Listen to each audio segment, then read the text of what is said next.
Well, Diane, the problem still continues to be the humidity, and that is what is fueling this fire, which has grown overnight. Crews are now forced to rethink their strategy in how to put it out. Well, the jury sentenced him to death. It was a unanimous verdict. Dylann Roof stood silently and looked straight ahead, showing absolutely no emotion. That verdict came about 3.5 hours after deliberation. And I'm gonna get a shot over my shoulder. This is what is greeting them when they arrive here. You see a lot of police cars, but you also see a long line of cars, sort of like a number of cars just waiting so they can pull over and retrieve their children. Hi, you're live on Channel 7. I'm Dave Jordan with 7. You got a call to pick up your children as well. Yes. Tell me what's going through your mind right now. It's the world we live in today, unfortunately. I saw a friend of mine who works at a competing station here in Charlotte. She asked me if I had a gas mask or a scarf or something to cover my mouth because she suffered tear gas when the riots broke out on Wednesday night. Well, Gordon, about 8 witnesses took the stand today testifying in this case, and Dylann Roof, who was representing himself, did not cross-examine any of them. His reserve attorneys, who was advising him on the case, filed a motion objecting to the amount of witnesses the prosecution plans to call.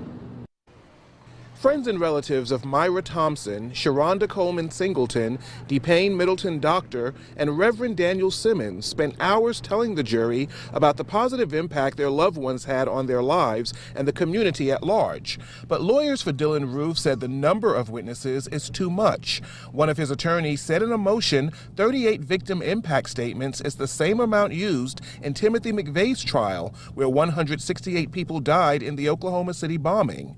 Judge Richard Sergel told federal prosecutors he doesn't want to cut anyone's testimony short, but he wants to make sure due process is maintained and in an orderly fashion.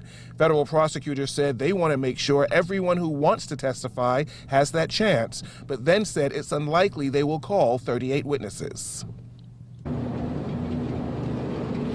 And that reserve attorney also filed a motion asking the judge to allow him to represent Dylann Roof. He said he is not acting in his best interest. He doesn't have the knowledge of when to object and what to object to.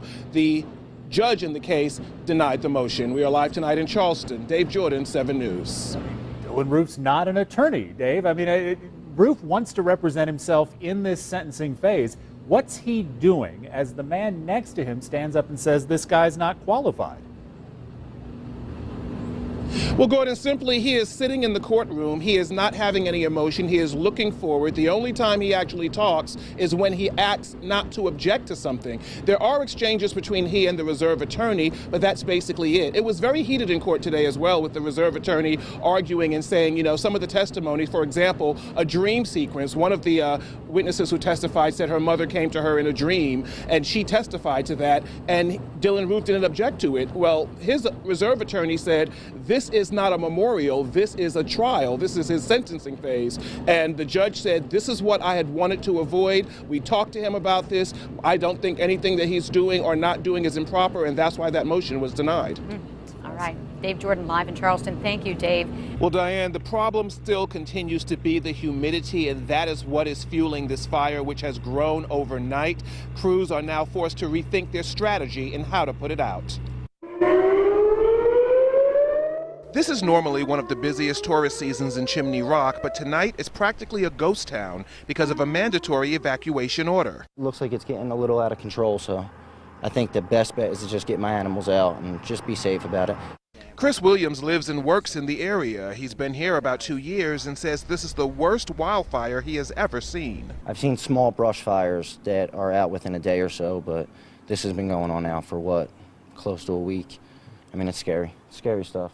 Firefighters on the front lines are sharing the same sentiment. Overnight, the massive blaze consumed more acreage. By noon Friday, it grew from 885 acres to just under 1,000, eating past a perimeter firefighters thought would keep the fire contained. It's not behaving the way fire typically behaves here. So clearly the fuels are not typical at this point. Crews continued fighting the fire from the air, repeatedly dousing the flames with water and other chemicals. Meanwhile, on the ground, they are redrawing the map and considering other options. We're looking at where we think we ought to be able to hold this, and really that is coming back out to some of the roads.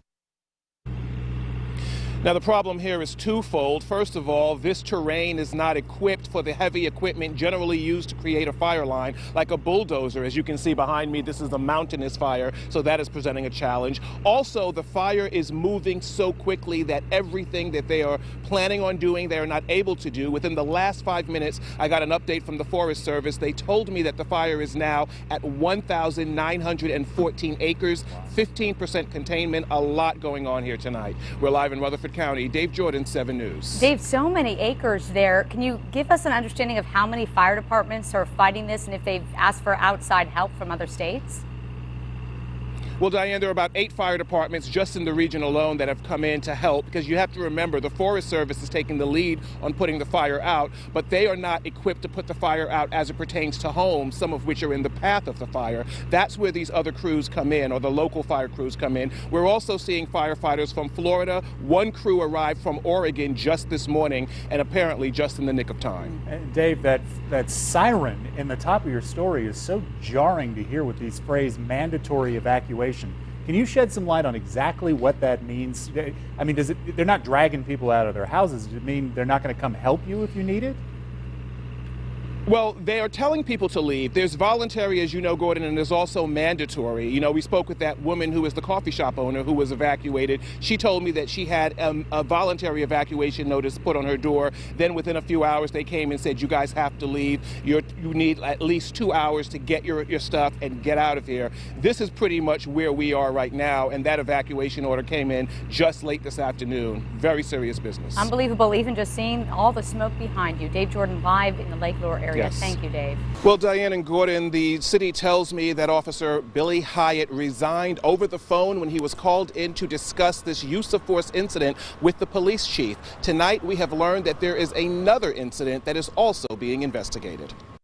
He grabbed me really aggressively and pulled my arm back like that, and I was like, you're hurting me. I told you I just had open heart surgery. Tiana Tate is describing the moment she says Gaffney police officer Billy Hyatt arrested her. She says it happened 2 weeks ago after she called police following a disturbance at her home. I'm crying, begging, pleading with him, please take these handcuffs off me, you're hurting me.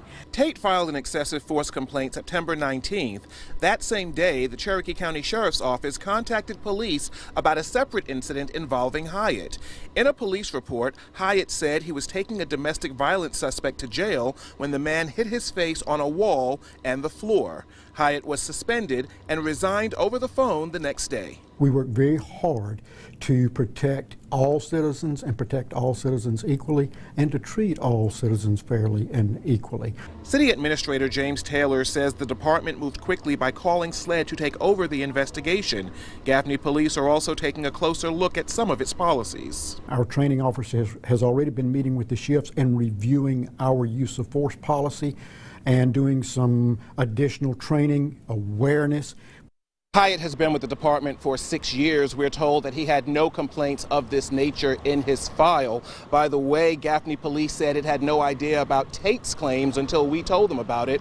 Her case has now also been referred to SLED for further investigation. We are live tonight outside the Gaffney Police Department. Dave Jordan, 7 News. Well, the jury sentenced him to death. It was a unanimous verdict, Gordon. Dylann Roof stood silently and looked straight ahead, showing absolutely no emotion. That verdict came about 3.5 hours after deliberation. The jury got the case around 1:35. The verdict came in just before 5 o'clock or so. Now, it was interesting because the jury came back earlier and they said they had some questions. So the jury was called back in, and the questions that they had were related to how he would be treated in jail. They wanted to know, first and foremost, would his safety be a factor in jail? They also wanted to know if he would be inciting similar violent acts in jail. Now, this was something that he said that he would not do previously, and what the prosecution brought out is that Dylann Roof was willing to plead guilty as long as he didn't get the death penalty. The government rejected that deal and decided to put him on trial.